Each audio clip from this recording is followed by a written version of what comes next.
The camera, do we need that? Okay. Good. Hope it works now. Again, so back to Lego.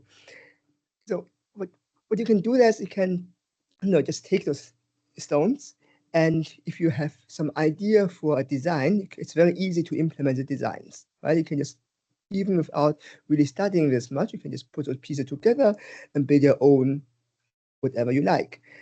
But what differs from like a static Lego house to a Lego robot is that there are those engines, those motors in the middle, and these engines, they're not easy to build.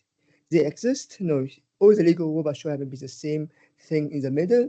They are reusable, they can be programmed relatively easily, but it's not something that every person will need to do on their own. The engines themselves, they're not really interesting in many ways, because on their own they cannot do anything, but they can be used over and over again to build very different types of robots, from like driving robot to a pipetting robot. They can all be facilitated by just the same engine. And this is also kind of the idea of the project here. We have been focusing a lot on developing very fundamental pieces of software which can be used to facilitate more interesting research and other projects. So, okay.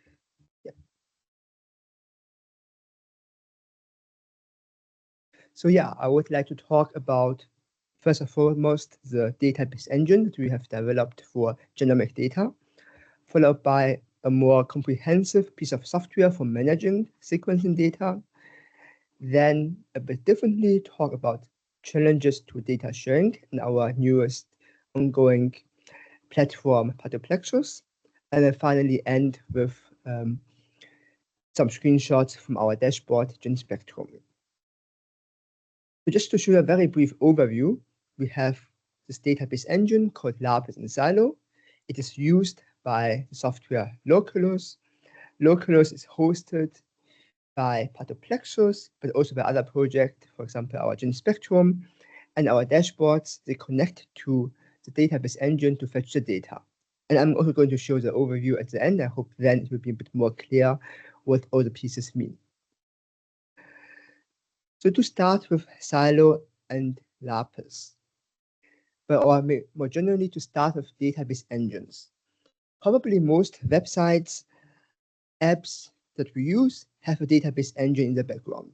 Whether we are buying a train ticket or scrolling through social media or reading news, the data are fetched from a database. And the origin of databases go back to the 1970s by Edgar F. Codd with his 12 rules. I just would like to mention like 2 of the rules. So rule 8 is the physical data independence. It says that activities remain logically unimpaired whenever any changes are made in either storage representations or access methods. So what it means is it should be possible for a database developer to change, for example, how it's stored. It could be like the physical layer, like hard disk. It could be how it's like just stored inside a database in the terms of data structures. It doesn't really matter to the end user. The end user just want to use the database, and they don't care about how the data, the bits and bytes are stored. And then there's also the logical data independence. It means that activities remain logically unimpaired when information preserving changes are made to base tables.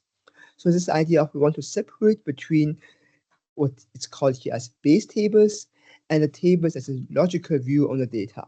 So for example, users often, or we often would imagine, for example, data to be stored in a certain table with certain columns. And this is maybe a very simplified view. Internally, the database might store the data in a much more complicated fashion or in a different fashion. But for many users, it doesn't matter. We just want to have a simple logical view on the data that we can reuse. And even if downstream other things changes, we don't want to change what we implement as a user. And an implication of this rules is the need for declarative language. So we want to describe what we want to get and not how to get it. So if we just compare like this 2 pieces of code, one is a Python code Another one is an SQL database language code. So imagine a very simple case. We have a collection of books and we want to find the fantasy books and get the title. In Python, we would write, for example, something like this. We would define a for loop. We would go through each and every book, check the category. If it's fantasy, we would put the result into a list. And in the SQL code, we write that we want the title from books where the category is fantasy. But the difference is we are not really telling the system what exactly it should do step by step. We're not telling it which data structure it's using. We're not telling it where the results are being stored. And the advantage of this decoupling is that it allows database systems to do optimizations. So the database system, where it sees this query, maybe it does the same as the Python code is doing. Maybe it is also going through the data one by one book after another. But maybe it isn't. Maybe it has some index, for example, internally, and can use that to find the data it needs. And also for the user, there's no need to know the exact internal representation of the data, how the data is stored, whether data is stored in the list or an array or any other data type. It doesn't really matter for the user. So to look at the database from this schematic perspective, there's a query interface, a query language, for example, SQL. And this is intended to be as simple as possible, but at the same time should be expressive, should be flexible, should be possible to write or ask many different questions using ideally a simple language. And then there's this logical view on the data. For example, we imagine the data to be just simple tables. And then there's a storage layer, which is controlled by the database.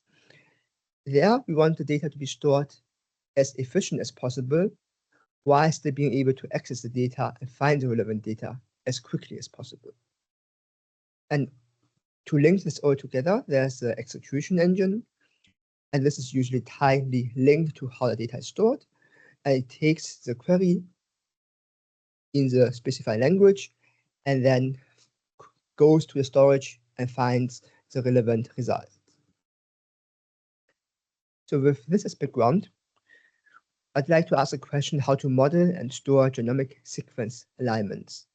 Those alignments have been it's very important in particular viral genomic analysis. So we started, as Rob has introduced, this project during the SARS-CoV-2 pandemic, where we got millions over millions of these sequences, which are all well aligned and easy to align. But a question that people that are interested in often are, for example, which sequences have a T at position 4 and an A at position 9? Or people ask which mutations have been found in a certain subset of the data, what are their proportions?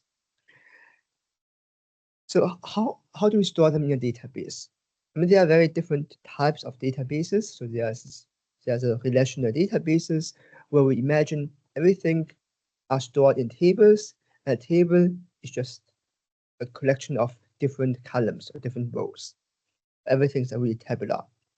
There are also other databases like graph databases where you have nodes and edges, or you have also document stores and various other types. So how do we store such an alignment? Well, the alignment, by definition, it is quite tabular, right? We can imagine this to be a really large table with each position being one column and each sequence being one row. Conceptually, this makes a lot of sense, but the problem is existing relational database systems are not really well suited for working with tens of thousands of columns. So we could, in principle, try to say, okay, we just use an existing database system and we just have a column for each position. But PostgreSQL, for example, has a hard limit of 1,600 columns and probably in practice even less. And they would be really slow if you really want to try to get such a big table. So what we are doing with our silo system is that we developed essentially a new relational database system, a very simplified one for analytical queries, where we do facilitate like this very large logical table. But instead of just storing the data column by column or row by row, we develop a set of data structures to make it really fast to query. So here's just a very small part of it. So if we look at one position, instead of storing the data in like an array, for example, we store them in bitmaps. And each bitmap contains, for example, here for position 1, which sequences have an A. So a bitmap is essentially just a, like, fundamentally, it's just an array of 1 and 0. So it has a 1 if sequence 1 has at position 1 at A, and has a 0 if it's not the case. And this does it, we have a bitmap for each character and each position. So this, of course, itself, it's not really saving a lot, but we can compress this. So imagine we have pre-sorted the data in a way that similar sequences are close to each other. And then we have 200 sequences which all have an A at position 1. And then another 100 sequences that have an T. So that means not an A. So what we will store is, we will store, for example, we say, okay, 1 to 200 is 1, so it's A.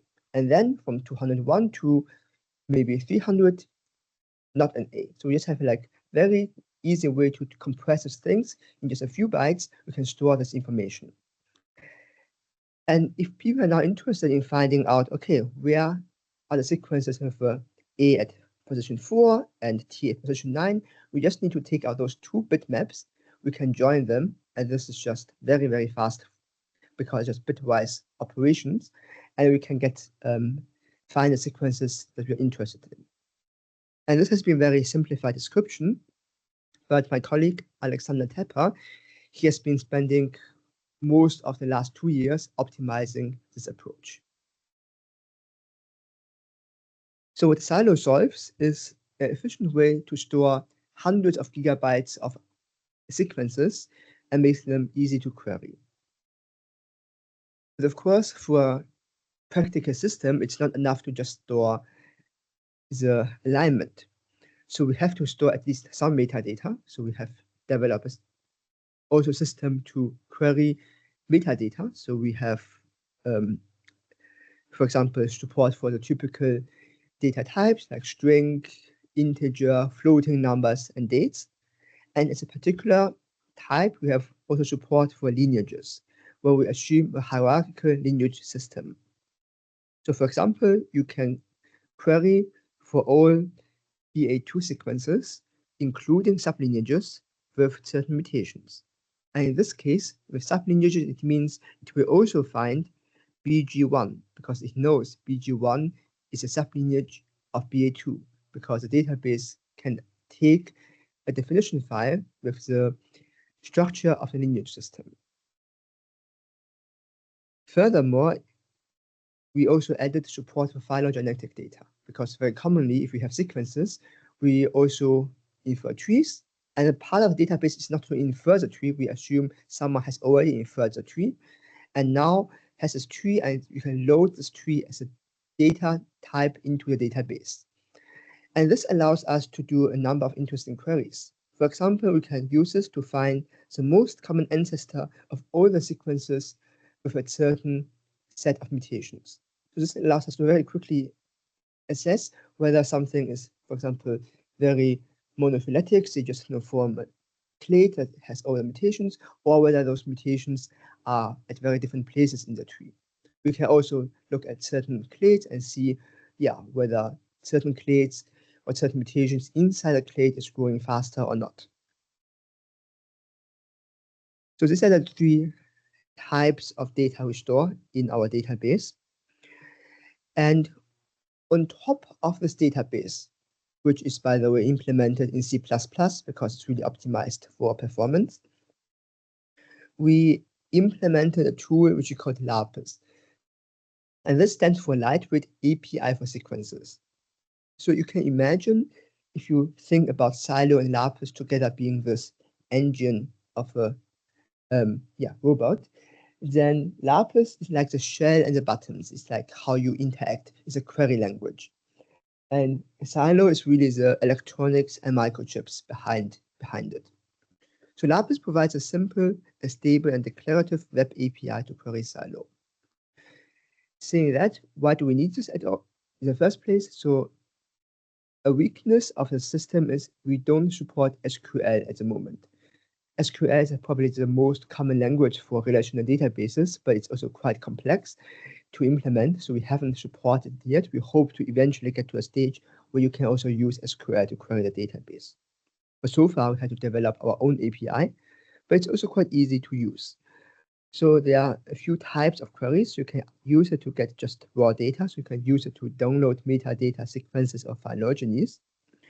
But you can also do simple aggregations. You can ask for the number of sequences, for example, per date or per country or per day and country and lineage. You can just stratify the data.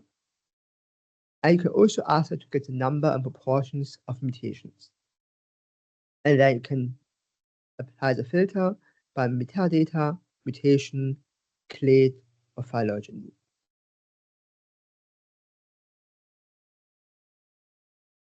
So as a summary, we have this LAPIS web API as the query interface.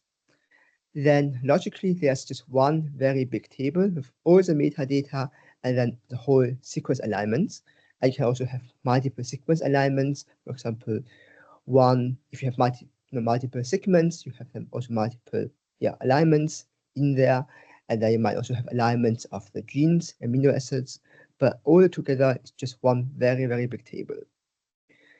And on the storage layer, there are these compressed bitmaps. We also have special stores for unknowns like ends in the sequence.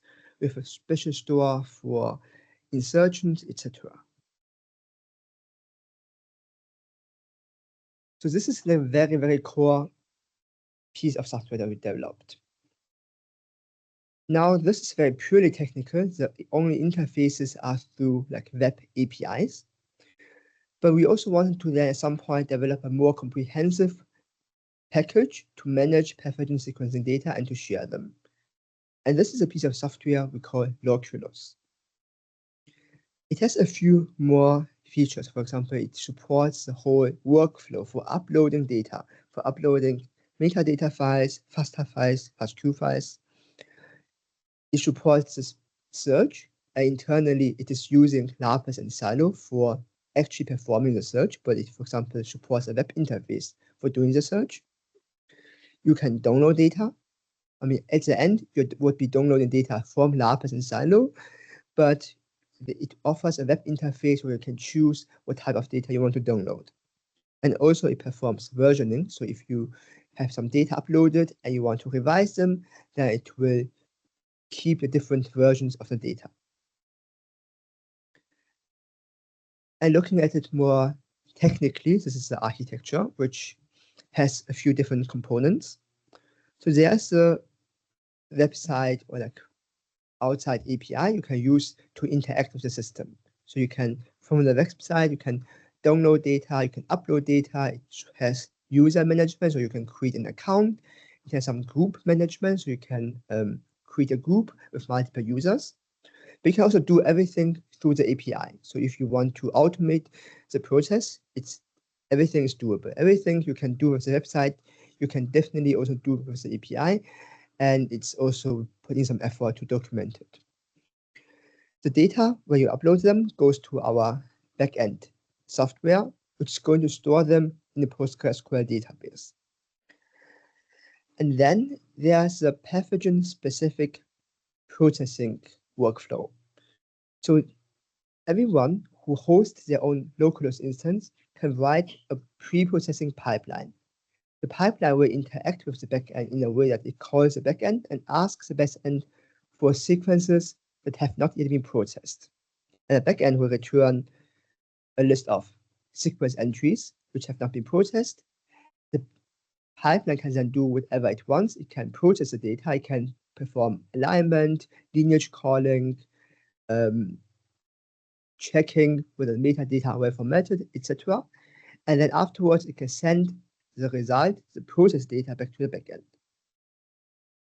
And this finally processed data will then be sent to LAPIS and Silo for this fast querying. So if you want then to search permutations and so on, this will be done through LAPIS and Silo.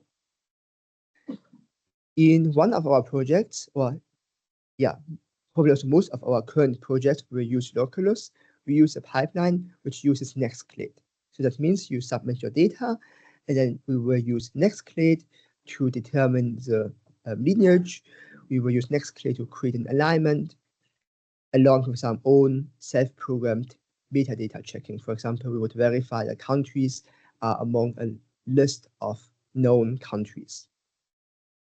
We also support the upload of larger files like raw reads, FASTQ files, BEM files, etc.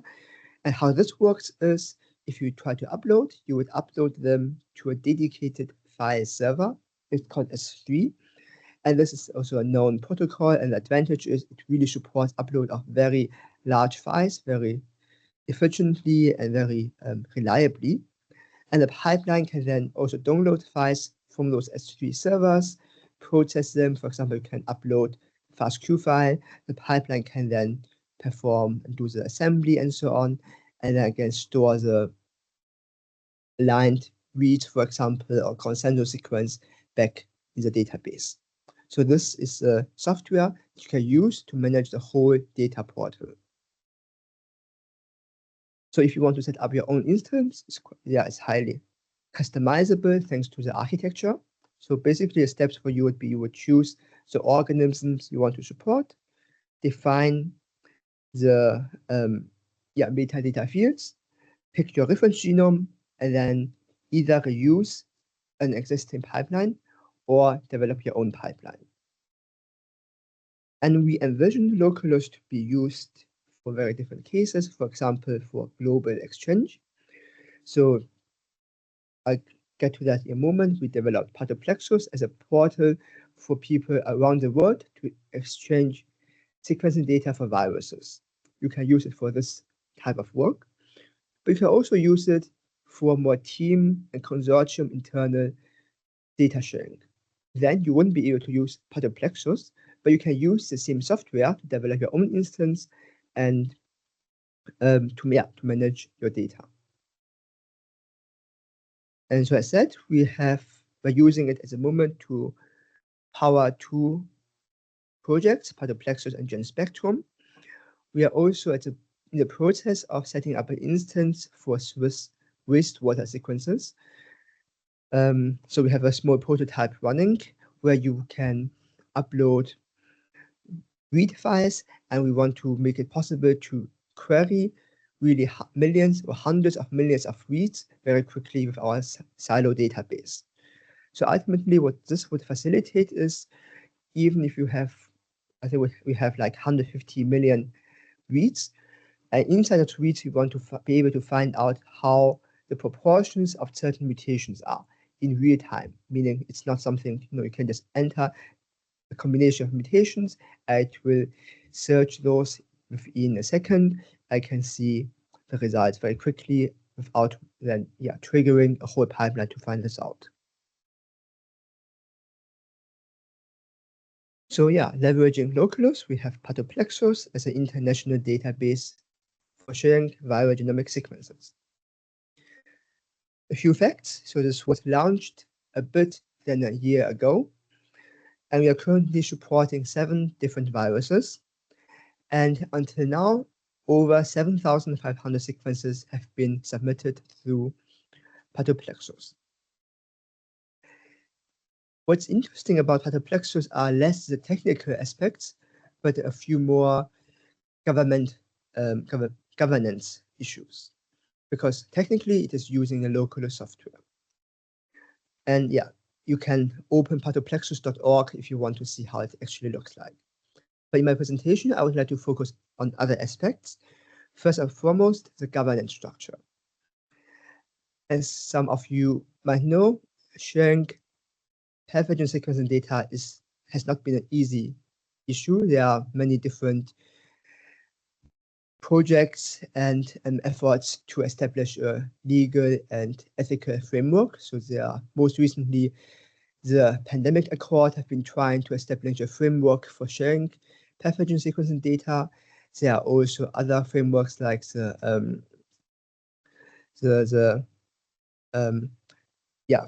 consortium or the efforts with the biological diversity to set up rules on how genetic data should be shared in general. And yeah, as you know, with influenza and SARS-CoV-2 sequencing, there has been in the recent years often discussions on how can we share data in a fair way. Because of course we want people to want to maximize the value of sequencing data because the sequencing data are often very valuable for public health responses. But of course, much of the data are generated by researchers who do it as part of the academic world. So they, of course, they need to use the data for their own analysis. They want to publish papers on them, and it'd be highly unfair if someone does all the work to sequence the samples, they upload it for people to use for public health, and then someone else just takes the data and write a paper based on it before they have their own chance to do that. So this would be a problem. So we need to balance the different cases. So we want to do that. And I think, in opinion, the only way to do that is to really have a consortium with many people from around the world to have their voices heard in the system. And we want this to be independent. We didn't want this to be like linked to one particular university or one particular country. I mean, it would have been probably easier if we just said, okay, we make it as part of one of our universities, but then ultimately it would much more difficult and involve other people from around the world. So what we decided to do is to found an independent non-profit association.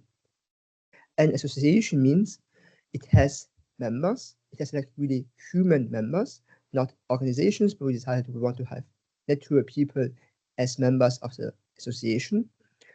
And all the members together, they form the General Assembly, and they have the power over the association.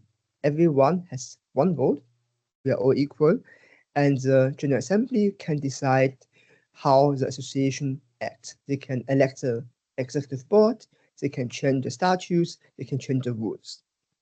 And at the moment, we have 32 members coming from 15 different countries. The executive board has members from 5 different continents. And it has been very important for us to make sure that this is operated transparently. So we have publicly available statutes, guidelines, we have all the executive board meetings, minutes, publicly available on our website. And here you can see a number of our members and developers. I think some of the most recent people are not on here yet, but there are also a lot of people from South Africa, from Cape Town, in our association. So this is probably the most important pillar of Pathoplexus. The second pillar is how data may be used, our data use terms. And this goes back again to what I just mentioned. We want to balance the need or importance of sequencing data for public health responses with the need to prevent people being scooped, to ensure that acknowledgement is properly distributed. So our solution here is to say, if you upload data to Pathoplexus, you can choose between 2 different use terms. Either you say the data should just be open, or they should be underlying restricted use. And what means restricted use is the data will still be publicly visible on our website. So everyone who goes to the website will be able to see the sequences, and they can use them for public health purposes. So they are allowed to write a report to WHO or to their own public health institutes. They might also be able to write some tweets about it, but they are not allowed to write scientific publications based on it. For up to a period of 1 year, where the sequences are restricted, people are only allowed to use those sequences for scientific publications if they have explicit agreements with the data submitters. And if they don't get the agreement with the submitters, you just have to wait until this 1 year is over. And this 1 year, it's really only the original data generators who have the decision about whether they are, it is being published in a journal or not. After at most 1 year, the data would be moved to open, or you can also decide from the beginning you want to make the data open. And open data we're going to share with existing databases from the INSDC consortium. So this would be NCBI GenBank, ENA from Europe, and the Data Bank of Japan. So if you choose the data to be open, we will upload the data for you to INSDC, and you will also get an accession from INSDC. And at the same time, we also download all the data from INSDC. So on Pathoplexus, you can see all the sequences that have been coming from the past, and just use the interface, for example, if you want to search the data. So that's Pathoplexus, and I would just encourage everyone to take a look at pathoplexus.org if you haven't, to see how it actually looks like. Finally, the last project is GenSpectrum, our dashboard to analyze data and build dashboards. Here I'll be relatively brief because I think here also it makes just most sense if you try it out yourself, if you go to genspectrum.org. But just to give a rough overview, so we support a various collection of pathogens. So we have all the pathogens that are on Pathoplexus, as well as additionally influenza and dengue. And for each pathogen, we support a number of different views, from sequencing effort. This is where you would go if you just want to see who are putting the effort, who is sequencing, which labs, which countries, and so on. Or if you want to analyze a single variant, you can go to analyze a single variant view, or you can also compare different variants to each other. Here, just to show a few screenshots. There are a number of filters. So you can, for example, filter for the location, from the date, host, sampling strategy, etc. But you can also filter by the lineage and by mutations, by combinations of mutations. You can see number of charts, bar chart, line chart, bubble charts for the number of sequences over time. Or you can also see maps for where sequences have been generated. Here are just a few other bar charts, for example, to see the hosts, different clade distributions, alpha distributions, and affiliations. I think probably one of the more interesting charts is this one. This shows how a mutation goes over time.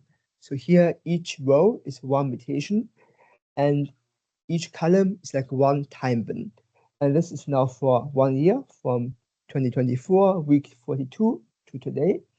And you can see certain mutations are growing, are gaining. The color is getting darker. And for some others, the colors will be getting a bit lighter. So basically, we can see how mutations are coming up or disappearing. And this is just another plot showing how the proportion of a variant goes up and down over time, or also how the mutations, which mutations are present at different positions. All those small boxes, they're actually developed as reusable components. So here, if we go back to our Lego analogy, so basically be building blocks you can use. Of course, I think the most important part of what I have shown is the database engine, and that you can use the API to easily build your own analysis and dashboard. But if you want, of course, you can also use our components, our building blocks. And they are quite easy to use. So it's a JavaScript library. You can just use it if you're familiar with JavaScript. You can install it with the npm package manager, and then you can embed it just in any HTML file. So pretty much whatever you use, whether it's really a HTML self-written website, or it's you use something like a R Shiny app or a Dash, you can probably integrate this into the system.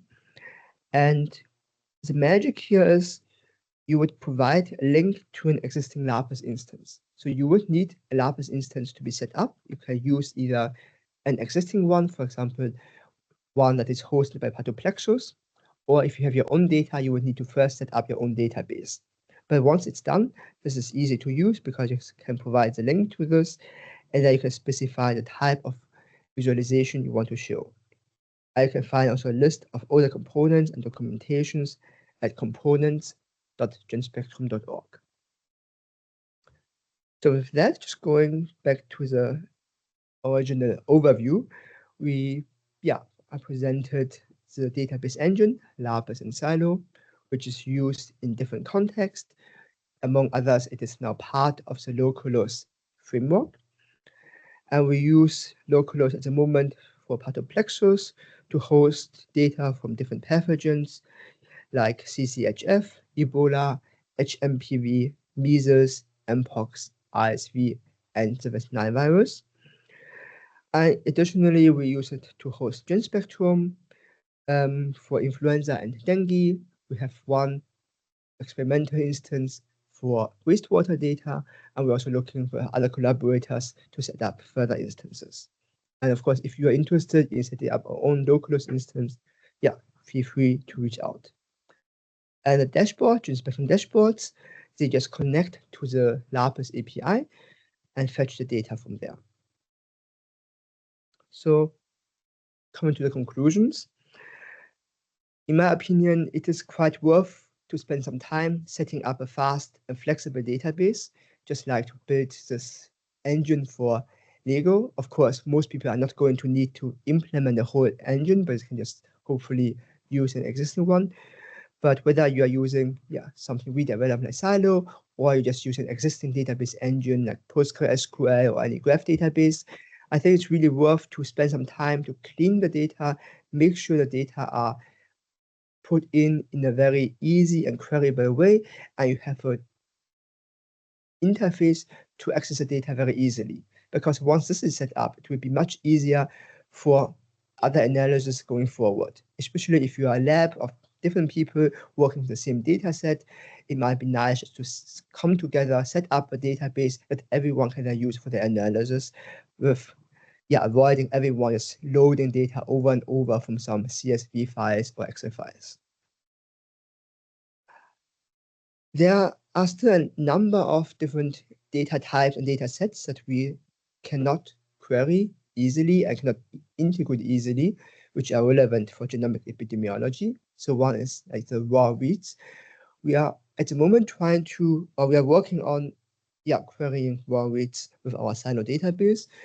But at the moment, still, there are so many, these data sets are so large, it's very difficult to read them, although there might be very interesting patterns. There might be a lot of like in-host diversity information in the existing data on SRA, for example, but we are never seeing it because it is quite difficult to use them. So it'd be nice if you have a software to make them really easy to query. Also, there are protein models, some 3D models, data which are basically very far from our current structures, stored in different databases. There are a lot of results about, for example, from immunological studies, about antibodies, which we're not really integrating, and also case data, at least for us, it seems a bit, it feels to me there are still a bit of division between many epidemiologists and like really genomic epidemiologists, with the data being stored in different databases. And it would be nice if we can make and link the data more closely and work together. And also the question is, can we expand this beyond viruses? So far, we have been really working a lot on viruses. We are looking at tuberculosis, which is a bit simpler, but then further going beyond, it would be more and more difficult. We are trying to think about this, but if anyone has ideas, would be really keen to think whether we can have database systems or similar platforms for bacteria. So with that, I'd just like to acknowledge the whole team, the whole GenSpectrum, LAPIS, and Silo team, which is mostly based with me at ETH Zurich in Basel. Then the Loculus team, which is quite a broad collaboration with people from University of Basel, Swiss TPH, and also from London. Pathoplexus, as I said, it's very broader even with people from different countries. And of course, I would like to thank my direct supervisor, Tanja Stadler, who has been just super supportive throughout the 5 years I've been working now on this project. And the whole group I'm based, a computational evolution group with my amazing colleagues and the funders from my own institution, Swiss universities, and also the US CDC for supporting our database engine GenSpectrum in the last 2 years. And of course, thanks so much for your attention.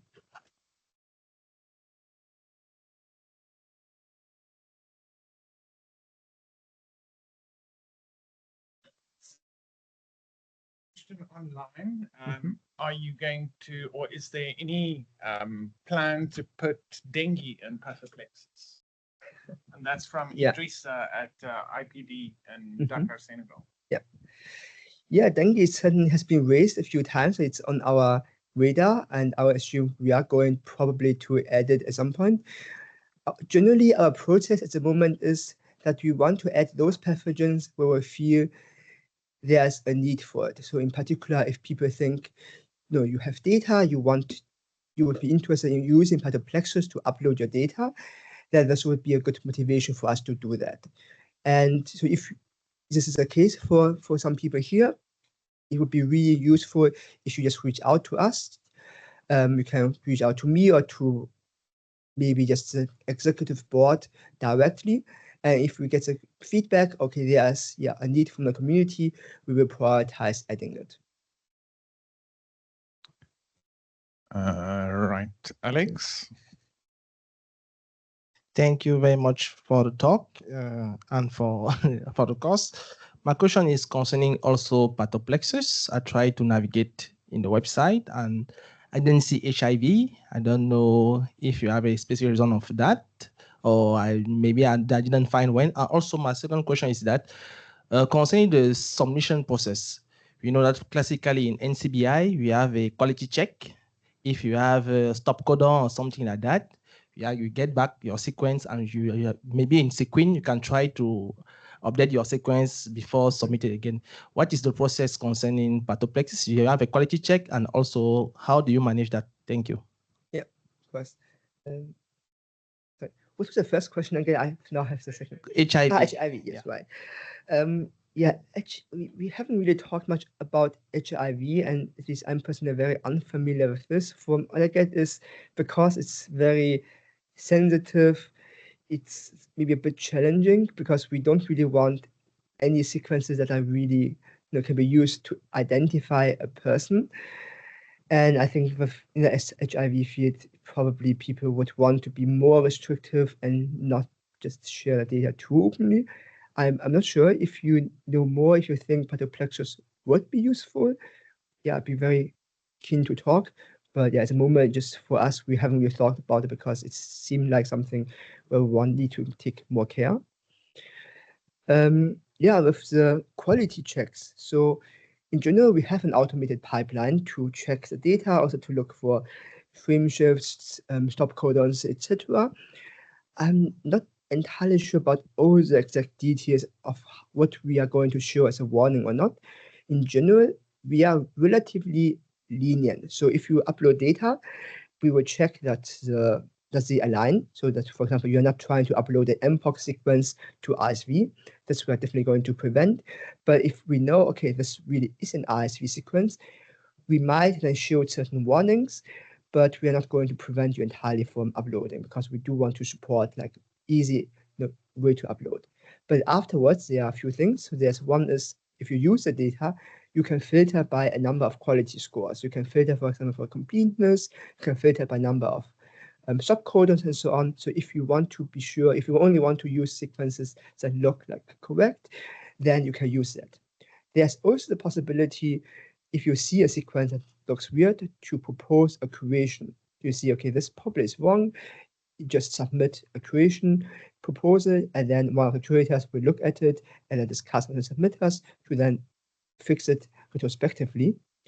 And also generally, unlike, for example, NCBI and so on, we also make it really, really easy to revise a sequence. So if you want to, if you made a mistake, but you see it a week later, just go to the website and you will be able to change it again.